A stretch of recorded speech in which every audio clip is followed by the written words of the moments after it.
할렐루야. 샬롬 샬롬 샬롬 샬롬 샬롬. 하나님 사랑합니다. 여러분 주 안에서 사랑합니다. 오늘 마가복음 4장 말씀이죠. 35절에서 41절. 제목이 어찌 믿음이 없느냐. 우리가 항상 부족한 게 믿음이죠. Do we still have no faith? 저는 제목으로 함께 은혜를 나누기 원합니다. 오늘 우리에게 주시는 말씀이 여러분들에게 저에게 힘과 위로와 믿음이 되기를 주님의 이름으로 축복합니다. 오늘 배경이 저녁으로 시작이 되죠. 35절에 그날 저녁이 되었을 때 이렇게 시작이 돼요. 저녁이 되었을 때 항상 이 사람들은 밤과 저녁과 아침이 되니 이렇게 항상 우리하고 반대로 아침과 저녁이 아니라 저녁이 되었을 때 사람들은 자신의 삶에 좋은 일만 생겼으면 하는 바람을 갖습니다. 누구나 복받은 인생, 누구나 평강한 삶을 살고 싶어 하죠. 누구나 환한 대낮 같은 삶을 살고 싶어 하는데 언젠가는 우리 인생에 어두운 저녁이 찾아옵니다. 그런데 여러분들 저녁이 찾아오면 또한 아침이 열리기도 합니다. 예수님의 기적의 능력을 우리가 이 부분에서도 봅니다. 마가복음 4장에서도 하나님 나라에 대한 비전을 선포하시는 예수님의 말씀을 듣기도 하죠. 자신의 모든 것을 버려두고 예수를 따라왔던 제자들은 자신의 선택이 틀리지 않았다 이렇게 확신을 하겠죠. 가슴이 얼마나 벅찼겠습니까? 그런데 예수님과 함께 있는 그 제자들에게도 영적으로 저녁이 찾아왔어요. 예수께서 제자들에게 바다 저쪽으로 건너가자 35절을 말씀하시죠. 해가 저물자 예수님은 따르던 수많은 사람들을 떠나 바다 저쪽으로 건너가자. 바다 저쪽이 어딜까요? 그때 날이 저물자 그날 저물 때 제자들에게 이르시되 우리가 저편으로 건너가자 하시니 그들이 무리를 떠나 예수를 배에 계신 그대로 모시고 가매 다른 배들도 함께 가더니 37절입니다. 큰 광풍이 일어나 물결이 배에 부딪혀 들어와 배에 가득하게 되었더라. 모두가 가라앉게 생겼어요. 그죠? 갈릴리 호수 건너편으로 가자는 거죠. 갈릴리 호수를 바다라고 하신 것은 히브리어에서는 바다나 호수나 작은 연못이나 전부 다 같은 단어를 쓰기 때문이라고 그러네요. 히브리 사람들은 물이 좀 많이 고여있다 싶으면 전부 바다라고 불렀대요. 우리는 바다가 있고 강이 있고 내가 있어요. 근데 이 사람들은 그래서 그 나라 문화를 좀 알아야 우리가 말씀을 번역한 부분을 이해하기도 또 쉽기도 합니다. 우리야 물론 저 같은 사람이야 번역되어 있는 걸 보고 쓰지만 또 공부하는 학생들의 입장에서는 이게 혼돈, 갈등이 일어날 수도 있죠. 호수의 둘레가 약 53km 상당히 좀 길긴 하지만 그렇게 길지가 않네요. 수영장 길이가 가는 길이가 25m니까 갔다 왔다 그 정도 길이에요. 남북으로 21. 옆으로도 뭐 그렇게 크지가 않습니다. 21km. 동서로 11km 정도 되는 그런 호수. 호수 건너편으로 건너가자면 가장 짧게 건너가도 11km 정도 갔을 거예요. 뭐 10분? 그죠? 제자들에게도 예수께도 제자들에게도 바다 저쪽으로 건너자 가자고 했을 때 단순히 따르는 무리를 떠나자는 의미로 받아들였을 수도 있을 것이고 새로운 세계에 건너가자는 말씀으로 해석할 수도 있었을 거예요. 예수님은 우리 인생을 바다 저쪽으로 늘 인도하십니다. 바다 저쪽에 우리 목적지가 또한 있죠. 36절에 그래서 그들은 무리를 남겨두고 예수께서 배에 계신 그대로 모시고 갔는데 다른 배들도 함께 따라갔다. 우리 같아도 안 그러겠어요? 예수님 말씀 듣고 싶고 뵙고 싶어서 가는데 예수님 어디론가 가시면 얼른 따라가겠죠? 배를 가진 사람들은. 그때 갈릴리 호수를 건너간 배는 그렇게 크지 않았을 것이에요. 12명의 제자들이 함께 탔을 것이고 그 외에도 예수님이 가시는 곳마다 함께 따라다녔던 제자들도 있었을 것입니다. 배가 작으니까 여러 배로 나눠 탔을 것이고 그렇게 몇 척의 배가 예수님을 모시고 저녁에 길을 떠나요. 편안하고 가벼운 마음으로 바다 건너편으로 갑니다. 37절에 그런데 큰 광풍이 일어나서 파도가 배 안으로 덮쳐 들어오므로 물이 배에 가득 찼다. 가라앉기 직전이죠. 예수님을 모시고 가는 그 길에서도 광풍은 일어납니다. 예수님을 모시고 가는 길이라면 아무런 바람이 일지 않아야 되는데 광풍이 불죠. 일어납니다. 조그마한 바람이 아니라 미친 듯 불어오는 큰 광풍. 광풍이라고 하면은 뭐 조금 이렇게 부는 바람이 아니죠. 호수에서 큰 파도가 일어나는데 보통 파도가 아니라 파도가 배 안으로 덮쳐 들어올 정도 배물이 거의 가득 찼다. 이렇게 수식하고 있죠. 종종 우리는 질문합니다. 예수를 믿는데 왜 우리에게 이런 고난이 찾아옵니까? 왜 교회 안에 이런 문제들이 자꾸 일어납니까? 이런 그 질문. 또 저도 이런 마음의 의문이 일어날 때가 있습니다. 이렇게 열심히 믿어보겠다고 하는데 왜 내 주변에서는 이렇게 자꾸 뭘 변화하라고 자꾸 바뀌어야 된다고 변화돼야 된다고 이런 얘기를 왜 할까? 답답해요. 참으로. 뭐가 어떻게 해야 된다는 건지 알 수가 없어요. 근데 이렇게 할 게 아니라 들어보려고 그래요. 내가 뭘 오해를 하고 있는지 잘못 듣고 있는지 그냥 무조건 싫다고 하는 거는 아닌지 그러더라고요. 제가 교회에 나오지 마십시오 했더니 나보고 본인이 혼자 교회 나오지 말라고 그러면 되는 거냐는 식으로. 맞아요. 제가 이게 내 교회인가요? 아니죠. 예수님이 계시는 우리 모두가 예배하는 교회입니다. 그렇다면 모두 다 들을 사람들이 듣고 그 사람이 하는 말이 무슨 뜻인지 이해가 가는지 아닌지 그리고 결론을 내려야 여러 사람들이 인해서 내려야 답이 된다. 이거 새벽에 든 생각입니다. 제가 어제까지도 그 생각을 안 했고 모두 다 차단하고 이제는 오늘도 혹시 어떨지는 몰라서 제가 주보를 놨다가 갖다 놨다가 놨다가 갖다 놨다 했다 일단은 갖다 놓기는 했어요. 알 수 없으니까. 오늘도 성찬이지 않습니까? 교회 안에도 이런 일이 일어날 수 있다는 걸 저는 인정하고 싶지 않았는데 그것이 꼭 제가 너무 부족하고 잘못되고 바르지 못하고 그렇게 알아들었는데 교회 안에 오히려 더 많은 일들이 예수님이 계시는 곳 배 안에도 이런 광풍이 일어난다면 저 같은 것이야. 그죠?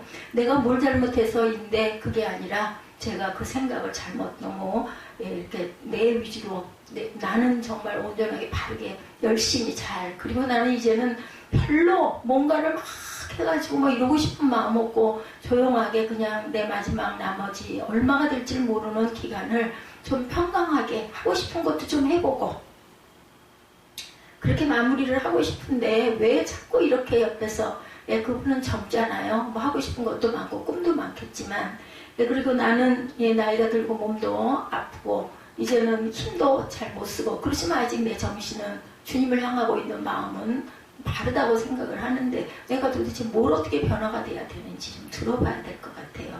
예수를 모시고 가는 그 길에서 제자도 이런 황당스러운 일을 만나고 깜짝 놀랐을 거예요. 제가 깜짝 놀라도 한두 번이 아니에요. 이 소리를 들은 게 지금 한 7번 이상인 것 같습니다. 그렇다면 이제는 정말 공개적으로 좀 들어봐요.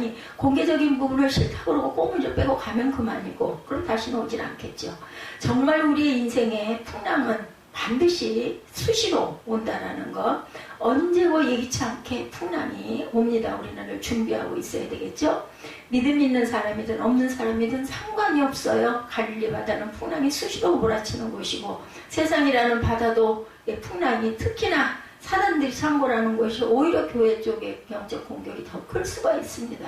이것이 글쎄 이곳이 교회가 아니었다면 제가 목사가 아니었다면 이런 공격을 이렇게 받을 수가 있을까? 끈질기게 하나님을 다 온전히 만나야 된다. 달라져야 된다. 변화돼야 된다. 변화되고 싶죠. 달라지고 싶죠. 저는 온전히 하나님을 만나고 하나님이 사명을 주셔서 목사가 내 마음대로 된 게 아니라 하나님께서 말씀하셔서 제가 신학을 공부하고 목사 안수를 받았고 확실히 하나님께서 예배하라고 해서 교회도 세웠고 이렇게 가고 있는데 그 사람이 볼 때는 뭐가 내가 부족하고 잘못돼 부족하겠죠. 허물투성이고 부족한 거 투성인데 그게 벼랑간에 어떻게 변화가 돼야 되는지 알 수가 없어요. 그저 큰 욕심이 없습니다. 온전하게 바르게 한 자도 틀리지 않게 말씀 증거하고 전하다가 저는 정말 평강하게 하나님께로 돌아가는 게 제 남은 소망인데 교회가 일어나야 되지 않겠느냐, 세워야 되지 않겠느냐, 어떻게 하루아침에 내 맘대로 세울 수가 있겠느냐는 거죠. 그러면 어떤 방법으로 당신이 하는 방법, 원하는 방법이 뭐냐고 물어볼 겁니다. 바람은 사람을 봐가면서 불지 않는다는 것, 배는 거의 침몰하기 직전까지 갑니다. 근데 사람이 역사하는 그런 사단의 행위는요, 사람을 봐가면서 하는 것 같아요. 먹힐만 하니까, 내가 삼킬만 하니까 하지 않겠느냐. 혼자 안 되면 교회 공동체니까 교회 전체가 들어야 되겠죠. 예수님의 제자들 중에 최소한 4명의 제자가 뱃사람 출신입니다. 평생 갈릴리에서 고기 잡으며 살던 사람이에요. 풍랑을 한두 번 만난 게 아니겠죠? 어지간하면 풍랑 따위에는 놀라지도 않을 거예요. 저 같은 경우는 뭐 바람이 조금만 불고 조금만 배를 타는데 만약에 이러면 막 너무 놀랄 거예요. 아마 제가 흔들려가지고 물에 빠질 거예요. 근데 이 사람들은 뱃사람이라는 거죠. 이번에는 정말 그런데 다르다는 거예요. 정말 여기서 이렇게 죽을 것 같다. 38절에 예수께서 고물에서 베개를 베고 주무시고 계셨다. 쿠션, 제가 아까 영어 단어를 몰라가지고 반복하는데 맞아요. 우리 외래어죠. 쿠션이란 말 많이 쓰는데 베개를 쿠션이라고 필러라고 하지 않고 쿠션이라고 표현한 거 보고 제가 그거를 느끼고 알아듣게 얘기를 해주셔서 또 한번 쳐다보면서 마음으로 이 쿠션이네. 금방 이해가 되더라고요. 제자들이 예수를 깨우며 선생님 우리가 죽게 되었는데 아무렇지도 않습니까? 하고 얘기해줘. 왜 주무실 수가 있겠습니까? 라는 거죠. 약간은 정말 투정투로 뱃사람 출신들이 목수 출신 예수님을 찾아요. 다 얼마나 다급했겠습니까? 이분은 능력을 행하시는 분이니까 찾겠죠. 예수님은 그 난리통에도 그냥 아무 상관없이 베개 베고 아주 깊이 주무시고 계십니다. 아무리 피곤하셔도 그렇지 배에 물이 가득하고 침몰할 지경이 되었는데 잠이 옵니까? 모르십니까? 그리고 원망스럽게 흔들어 깨웠을 거예요. 이 풍랑 속에서 주무시고 계신다는 게 풍랑을 잠잠하게 하신 것보다 더 놀라워. 어떻게 그렇게 태평하게 깊이 주무시고 겁 안 나니까 아무 상관없으니까 어디가 됐든 이분은 물 위에 둥둥 떠 있어도 내가 물에 빠질까봐 풍랑이 불어서 나를 삼킬까봐 걱정 안 하실 것 같아요. 배는 흔들리고 바람은 불고 사람들은 물을 퍼내고 노를 젓고 소리를 지르고 난리도 아닌데 그 조그만 배에서 얼마나 컸겠어요. 그냥 조그만 배일 텐데 그렇게 난리가 일어나고 있는데도 배 뒤편에서 아무 상관없이 주무시고 계십니다. 어떻게 예수님은 그 풍랑 속에서도 이렇게 평화롭게 베개를 베고 주무실 수가 있었을까? 예수께서 육체적으로 너무 피곤하셨기 때문일까요? 그럴 리가요. 그죠? 아무리 피곤해도 지금 상황은 상식적으로 도저히 사람이라면 잠을 잘 수 있는 상황이 아닌데 예수께서는 의도적으로 극도로 평화스러운 모습을 보여주고 계십니다. 광풍아 몰아쳐라, 파도야 불어라, 나는 그 속에서도 평안할 수 있단다. 나는 그 파도를 보지 않는단다. 바람을 보지 않는다. 나는 두려워하지 않는다. 나는 이 속에서도 잠을 잘 수 있단다. 이것이 바로 예수님의 풍랑을 대하는 태도. 우리가 바라볼 때 제자들은 이해할 수가 없습니다. 저도 아마 그 자리에 있다면 어떻게 예수님 그러세요? 이것 좀 어떻게 해주셔야 되지 않겠어요? 했을 것 같습니다. 우리가 죽게 되었는데 어떻게 이렇게 아무렇지도 않으십니까? 이 마당에 잠이 옵니까? 그죠? 뭐라도 좀 해주셔야 되지 않겠습니까? 애 같아서 죽을 지경 제발 살려주세요. 항상 가장 마지막 순간에 예수님을 찾습니다. 저도 갈 때까지 가서 마지막이 되다 보니 이제는 그냥 내몰았다가는 목사가 도리가 아닐 수 있으니 그런 거 다 비우고 괴성을 지르지 말고 물어봐야 할 것 같아요. 이것도 해보고 저것도 해봅니다. 나는 비명을 지른 건데 그 사람이 듣기에는 내가 괴성을 질렀다. 6분도 통화 시간이 6분이었나 보죠. 그 3, 4분 그 인사하고 우리는 이러하다라고 이야기를 하고 안부십니까? 안부가 아니라 말씀하실 게 있으시면 말씀하십시오. 자기 그냥 인사 안부하느라고 더위에 어떻게 지내는지 통화도 안 되고 그래서 그럼 제가 좀 잠깐 말씀드리겠습니다.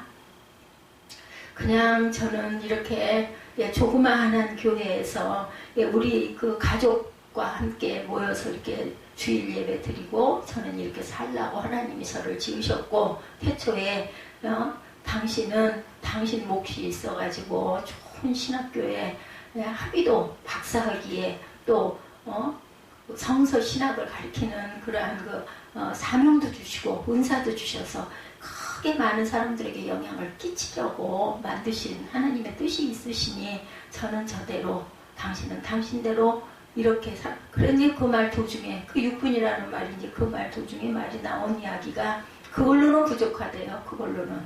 그래서 저는 이 이상은 어떻게 할 수가 없습니다. 그냥 이렇게 있다가 평안하게 이렇게 살아가다가 나는 돌아가기를 원한다 그랬더니 그거 틀렸고 말이 안 된다고 얘기를 안 듣더라고요. 내 얘기를. 그래서 내 말이 끝난 다음에 얘기를 하라고 내가 몇 분이나 됐다고 그 말을 안 듣고 중간에 자르고 들어오느냐 그랬더니 계속 똑같은 이야기 질리는 이야기예요. 그래서 더 이상 듣고 싶지 않고 그냥 교회를 나오지 마십시오. 교회 나오지 말란다고, 당신 혼자 교회 나오지 말란다고 교회를 안 나간다는 게 말이 되냐, 어쩌냐 저쩌냐. 그래서 제가 그냥 이제는 전화를 안 받겠다. 물론 소리를 질렀죠. 목청이 터지게 내가 소리를 지르면서 나는 이제는 오지 말라고, 전화 안 받겠다고 그런 전화를 끊어버렸어요. 그랬더니 나중에 카톡이 계속해서 오는 거예요. 물론 보지 않았지만 방나가게 해도 소용이 없어요. 스피커 볼륨 다 줄이고 진동으로 놓고 이 컴퓨터도 다 꺼버리고 그래도 소용이 없어요. 그래서 사무엘한테 이거 어떻게 좀 했으면 좋겠다. 이거 정말 제정신이 아니다 했더니 이거 자던 길이었거든요. 휴대폰을 가지고 오시면 제가 차단을 시켜드리겠다. 그래서 제가 휴대폰을 갖다 주고 메시지도 카톡도 전화도 안 되게 일단은 차단을 시켜달라고 그러고, 정말 마음이 말할 수 없이 그동안 수없이 제가 나름으로는 이해하고 그래도 사랑하고 그래도 교회 나오면 정말 힘들고 정말 죽겠지만 점심도 그 더운데 볶고 끓이고 해가지고 대접도 하고 어쩔 수 없었어. 좋아서 한 건 아니에요. 이제는 안 되겠다. 어떻게 결단을 내리든 소송을 하든. 그래서 제가 녹음 기능을 물어본 거고 녹음할 거예요. 오늘도 대화하는 거.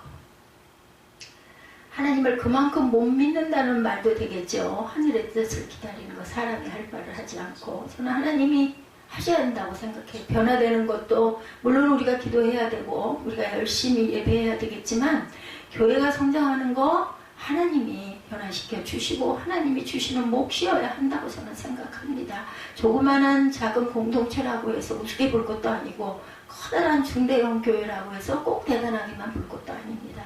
맡기신 사명과 소명이 각각 다르기 때문에 저는 이렇게 있다 가는 게 제 희망이고, 그렇다 해서 뭐 절망스럽거나 어깨가 처지거나 하지 않습니다. 정말 좋았던 시절에 내가 하고 싶은 거, 제가 어저께밤에 11시 반에 아들한테 조금 자고 깜빡 자고 깨가지고 누워있다가, 사무엘아 우리 저기 올림픽도로 거기 한번 청와대교에 있는데 거기 한번 안 가볼래? 거기 갔다가 이렇게 돌아오면 좋을 것 같은데 하고 얘기를 했더니, 자 본인은 본인대로 뭘 하다가 안 되니까 짜증이 났나 보더라고요. 대답을 안 하길래 내가 불쑥 얘기를 해서 그러면 다음 주도 괜찮아. 내가 자동차를 바꾼 이유가 거기 있거든. 그리고 그냥 아무 말도 않고 자리로 왔더니 왔더라고요.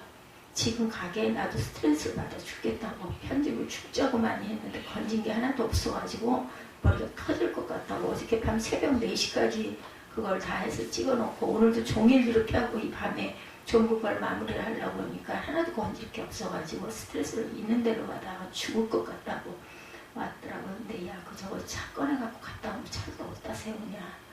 우리 교회에다가 차라리 세웠다가 새벽에 갖다 놓든지 그러면 되지 않을까. 그랬더니 아마 그 과정이 귀찮았는지 벌떡 일어나질 못하더라고요. 그래서 그래, 내가 혼자 가긴 좀 위험할 것 같고 아직 차가 익숙하지도 않고 그러니 나중에라도 한 번씩 내가 가고 싶었는데 한 군데씩 가보자. 아름다운 길도 좀 가보고 싶고, 내가 그래서 그게 될지 안 될지는 모르지만 한두 군데 가까운데 내가 답답할 때 잠깐 나가서 바람도 좀 쐬고 오고 싶고 풍경도 보고 싶고, 그저 나는 내 꿈의 일부입니다. 이게 나머지 사람은 이해를 못하는 것 같아요.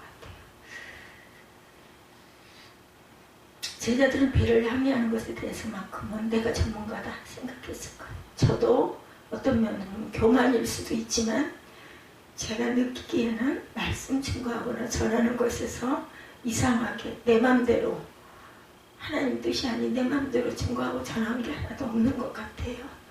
표현이 잘못됐는지는 모르겠지만 그 말씀 범위에서 벗어나지 않으려고 늘 애썼던 것 같은데, 다른 사람들이 볼 때는 근데 그런 걸 자꾸 꼬집어서 얘기를 하니까 제가 상처를 받고, 제가 깨달은 하나님이 저를 깨닫게 해주신 건요, 그렇게 꼬집고 지적질하고, 저도 그런 거 참 잘하죠. 잘못되어 있으면 못 견뎌하고, 그게 그 사람이 성장하거나 변화되는 게 아니라 사랑해주고 받들어주고 보듬어주고 편하게 해주고 이러면서 조금씩 방향을 틀어주는 게 그게 변화되는 거지. 그렇게 해가지고 너 잘못했잖아, 너 이거 이렇게 하면 안 되잖아, 너 틀렸잖아, 자꾸 이렇게 하면 점점 관계가 나빠지면 영향을 끼칠 수 없는 것이 바로 사람 변화시키는 것이라는 거. 공동체도 마찬가지입니다.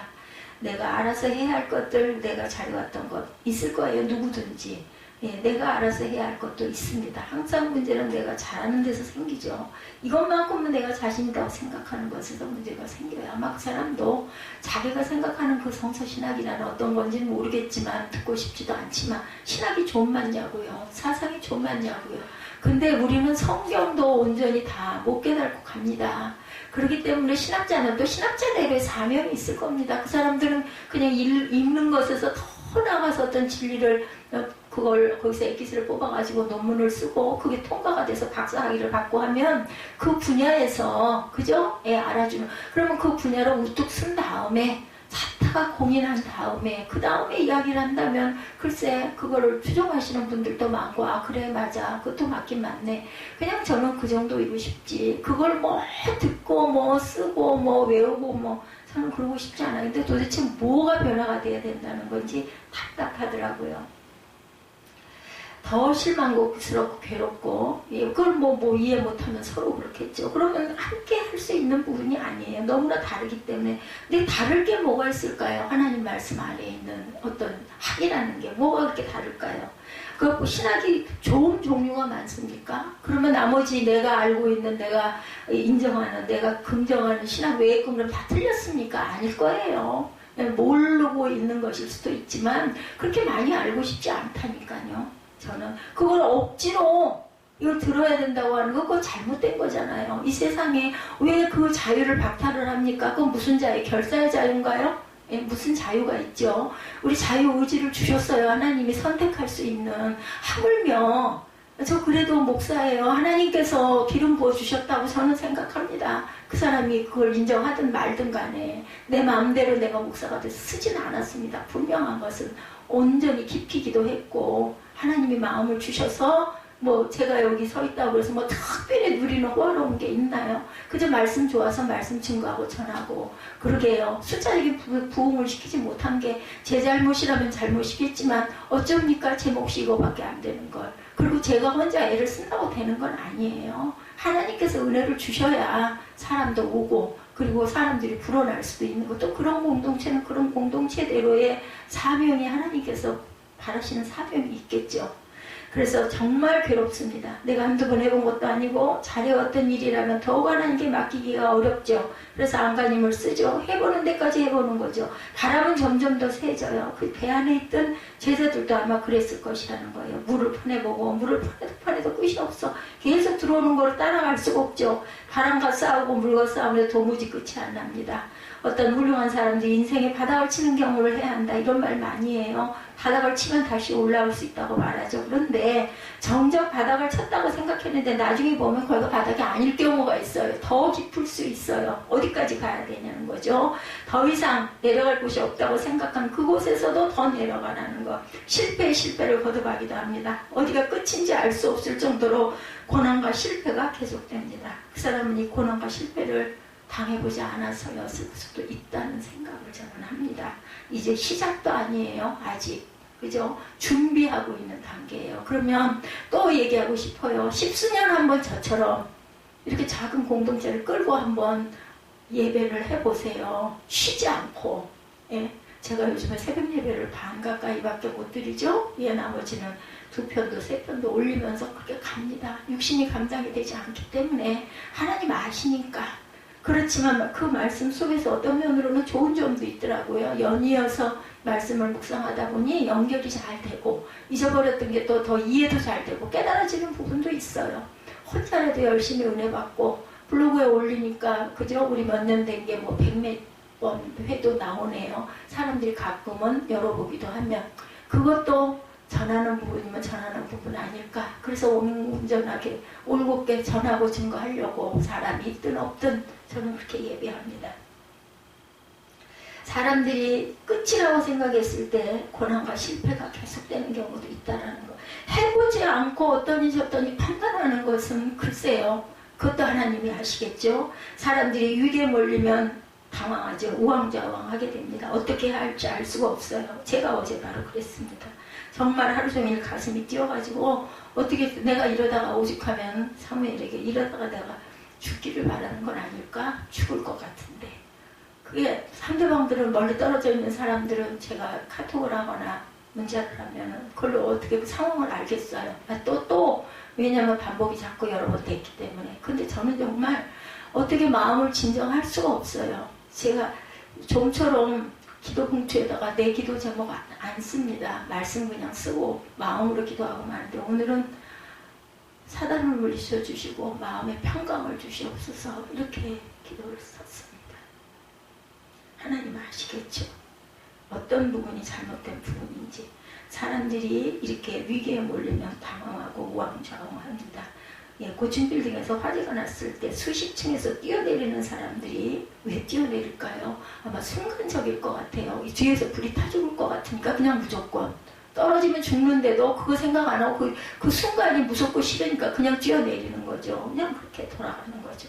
너무 무섭고 고통스럽고 뜨거워서 뛰어내리는 경우도 있겠지만 당황하게 되면 판단력이 흐려집니다. 저도 왜 그렇게 괴성을 질렀겠어요.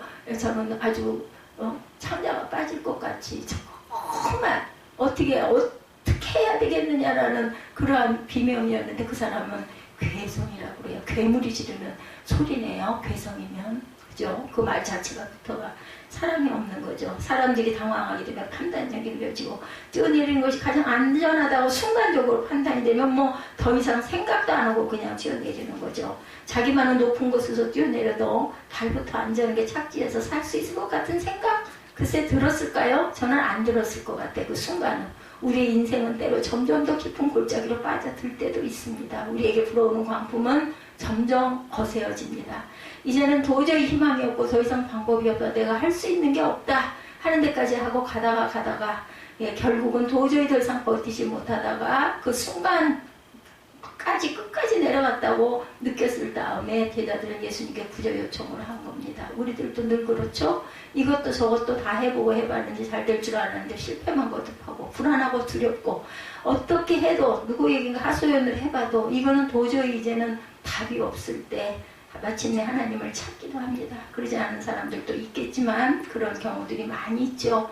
우리를 불쌍히 여기소서, 저를 도와주소서. 언제 우리의 기도가 간절해집니까? 하나님 말고는 도저히 방법이 없을 때 세상 방법 다 해봐도 아파요. 병원을 가보고 주변에다 얘기를 해보고 이 사람 저 사람 물어도 보고 해볼 거 해보고도 도저히 방법이 없을 때 하나님 어떡합니까? 하나님을 아는, 하나님을 믿는 하나님의 자녀들조차도 이럴 경우가 많습니다. 그 순간을 어쩌면 하나님은 바라보고 기다리고, 왜냐하면 자유의지 주셨으니까 너 하고 싶은 거 다 해봐라 하고 잠잠히 바라보고 계실 거라는 거죠. 39절이죠. 예수께서 깨어나셔서 바람을 꾸짖으시고 바다들어 고요하고 잠잠해져라 하고 말씀하시니 바람이 그치고 아주 고요해졌더라. 잠에서 깨어나신 예수께서는 난데없이 바람을 꾸짖으시고 바다에게 고요하고 잠잠하라고 말씀하시자 또 신기하게도 바람이 그치고 고요해져요. 예수께서 고요하라 잠잠하라 라고 말씀하신 게 과연 바람이 들으라고 하신 말씀일까요? 과연 바람과 바다가 예수님의 말씀을 알아들을 수 있는 걸까요? 우리가 아무리 믿음이 좋다 하더라도 아니죠. 바람이 귀가 없고 바다도 귀가 없습니다. 고요하고 잠잠하라는 말은 그 배 위에 있던 제자들, 들을 귀가 있던 제자들에게 하신 말씀이 아닐까. 비록 바람과 바다를 보고 말씀하고 계시지만 광풍 앞에서 두려워하며 소리치며 안절부절 못하는 제자들을 향해 하신 말씀일 것이다. 오늘 말씀의 핵심은 예수께서 바다를 잔잔하게 하신 기적이 아니고 바다를 잔잔하게 하시는 예수께서 제자들의 마음을 향해서도 고요하고 잠잠할 것을 명령하신 것이죠. 고요하라 잠잠해져라. 그리고 광풍을 만났을 때 해야 할 일은 고요하고 잠잠해지는 것이죠. 그래서 하나님께서 오늘 아침에 그 답을 주신 것 같습니다. 고요하고 잠잠하라. 그리고 뭐라고 하는지 한 번쯤은 혼자가 아니라 주변의 증인들과 함께 들어봐라. 광풍을 만났을 때 해야 할 일, 고요하고 잠잠해지는 것. 믿음으로 잠잠하게 가만히 있는 법을 우리는 배워야 되겠다. 광풍과 맞서 싸우는 것은 본능이죠. 배우지 않아도 합니다. 광풍과 풍랑 속에서 가만히 있는 것이야말로 믿음이 필요하겠죠. 하나님께 모든 것을 맡긴 사람만이 고요하고 잠잠할 수 있습니다. 사람들은 하나님께 맡기면 시간이 오래 걸린다고 생각합니다. 제자들은 크지도 않은 배에서 죽음의 공포를 느끼면서 예수님을 먼저 찾지 않았어요. 자기 스스로 문제를 해결해 보려고 했던 거죠. 세상에서는 자기 스스로 독립적으로 문제를 해결하는 것이 성숙한 성인의 모습이라고 말합니다. 그렇지만 성도의 성숙은 우리가 하나님 앞에서 무력한 존재임을 인정하는 것입니다. 제가 윤정 집사에게 꼭 고쳐주고 싶은 게 하나가 있어요. 헌금 봉투 때마다 보면은 주변에 좋은 사람 많이 만나게 해달라는 그 구절을 좀 제발 앞에다 믿음 두 자를 좀 써줬으면 얼마나 좋을까. 뭐 기도하는 게 형식적이어서는 안 돼요. 자기 마음 그대로 토로하는 건 좋습니다. 그런데 적어도 강단에 올라오는 기도 봉투에는 그래도 성경적으로 좀 쓰면, 이왕이면 제가 바꿔서 읽기도 하죠. 예, 그런데 그건 좀 어떻게 하면 상하지 않게 깨달을 수 있도록 할까. 주변에 똑같은 얘기, 주변에 좋은 사람 많이 만나게 해달라고. 맞는 말이죠. 세상적으로는 좋은 사람이라는 의미 안에는 믿는 사람들도 있겠지만, 이왕이면 하나님께 드리는 기도잖아요. 그러면 믿음 좋은 사람, 아니면 믿지 않는 사람들을 믿음 안으로 변화시킬 수 있는 그런 사람들 많이 만나서 하나님을 증거할 수도 있게 해주시옵소서 하면 얼마나 좋을까. 그걸 한결같이 지금 수년을 두고 똑같이 좋은 사람 많이 만나게 해달라고. 성도의 성숙은 우리가 하나님 앞에서 무력한 존재임을 인정하는 것입니다. 우리의 문제를 하나님 앞에 가져와 하나님께 맡기는 것이 성숙이죠. 절망 속에서도 하나님을 통해 희망을 보는 것이 성숙한 믿음입니다. 40절에 예수께서 그들에게 왜들 무서워하느냐, 아직도 믿음이 없느냐, 오늘 제목으로 아직도 믿음이 없느냐, 이걸 제가 선택을 했어요. 이 말씀은 누가복음에서는 너희 믿음이 어디 있느냐라고 표현합니다. 왜 무서워하느냐. 두려워한다는 것은 믿음이 없다는 증거란 말입니다. 너희들이 두려워하는 것을 보니 아직도 너희들은 나에 대한 믿음이 없구나 하고 말씀하신 거예요. 저도 믿음이 너무 없기 때문에 가슴이 두근두근 뛰고 죽을 것 같고 저 사람 때문에 내가 죽지. 근데 그것 때문에 죽을 일은 아닌 거죠. 믿음이 있다면 담대해져야 되는 거죠. 그러거나 말거나. 그런데 한 번쯤은 제가 오해하고 있는 부분, 안 듣고 싶어하는 부분 때문에 듣지 못하고 있는 부분이 있는가. 들어는 줘야겠구나. 들어는 주어라 하시는 말씀. 혼자가 아니라 함께 들어보면 무슨 얘기를 하는 건지 다 동의가 되겠죠. 감리교를 만드신 존 웨슬리는 젊은 날 미국으로 선교를 가죠. 그때 미국으로 배를 타고 가는데 거기서 큰 풍랑을 만납니다. 주님이 일을 하러 가겠다고 목숨을 걸고 사명을 감당하러 가는데 풍랑을 만나요. 요즘에는 비행기가 있어서 배 탈 일이 많지 않지만 그때만 해도 배가 교통수단이었죠. 돛대도 부러지고 객실 창문이 부서져 나갑니다. 존 웨슬리는 너무나 무섭고 두려웠어요. 죽음의 공포를 느낍니다. 그런데 흔들리는 가판에서 시편을 찬송하며 집착하게 기도하는 사람들을 만나죠.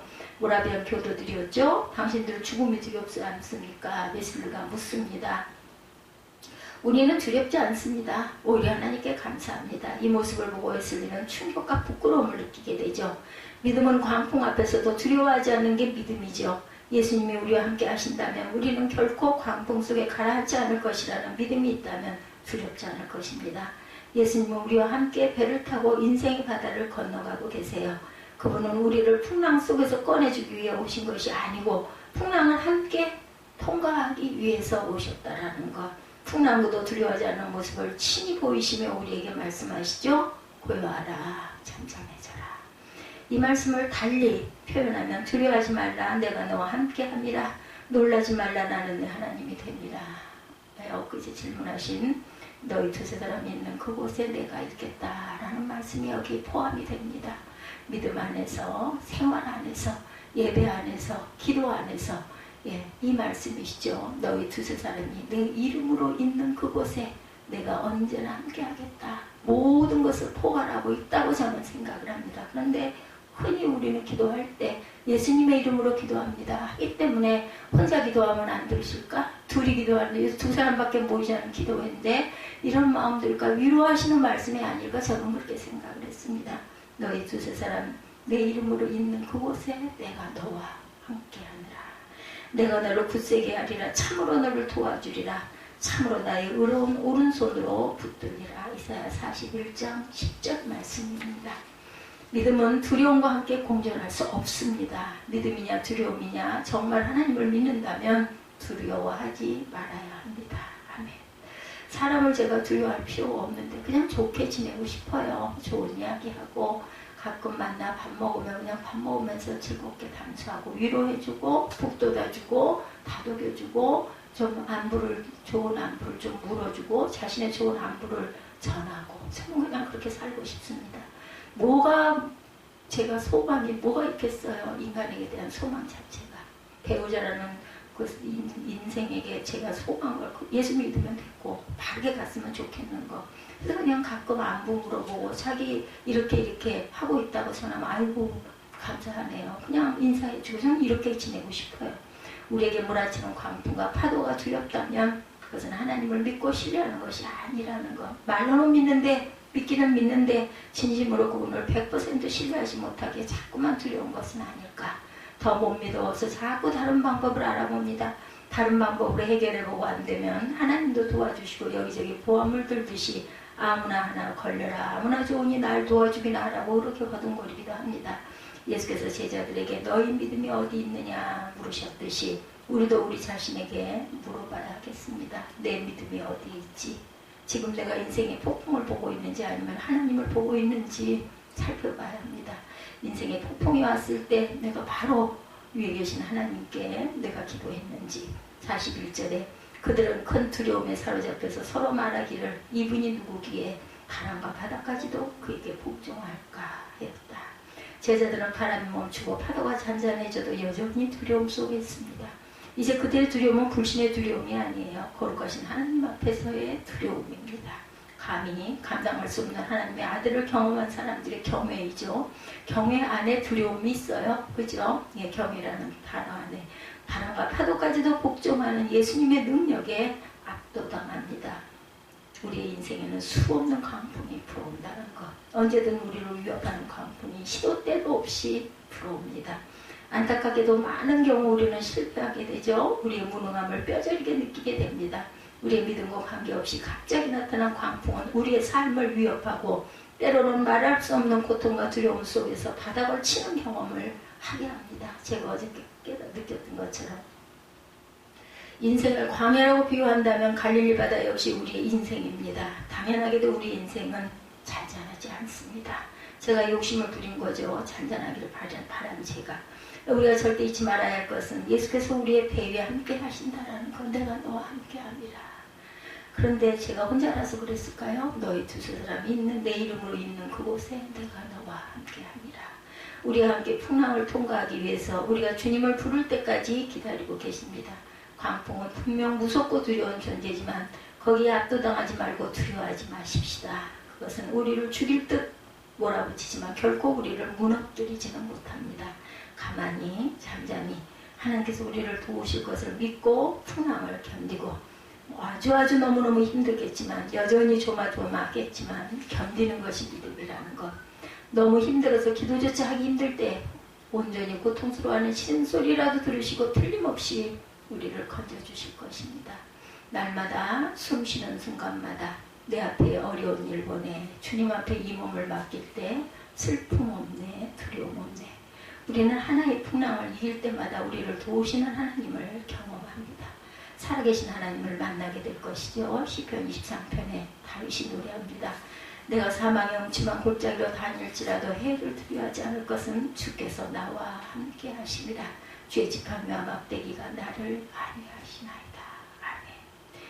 인생의 절망의 골짜기에 있던 다윗은 골짜기에서 함께 하시는 하나님을 만났어요. 축복은 산꼭대기나 푸른 들판이 아니라 사망의 음침한 골짜기에서 일어납니다. 오늘도 인생의 골짜기에서 괴로워하시는 그런 분들이 계시다면 저를 포함해서 혹은 갈릴리 바다에서 무서운 광풍과 싸우며 힘겹게 하루하루를 견디는 그러한 믿음의 성도님들이 계신다면 우리와 함께 하시는 예수님이 계심을 기억하시기 바랍니다. 그분은 우리가 아무것도 하지 않을 때도 일하시고 우리를 바다 건너 소망의 땅으로 인도하시는 분입니다. 고요하고 잠잠하게 우리에게 불어오는 광풍에 맞서 싸워 이기시기를 주님의 이름으로 축복합니다.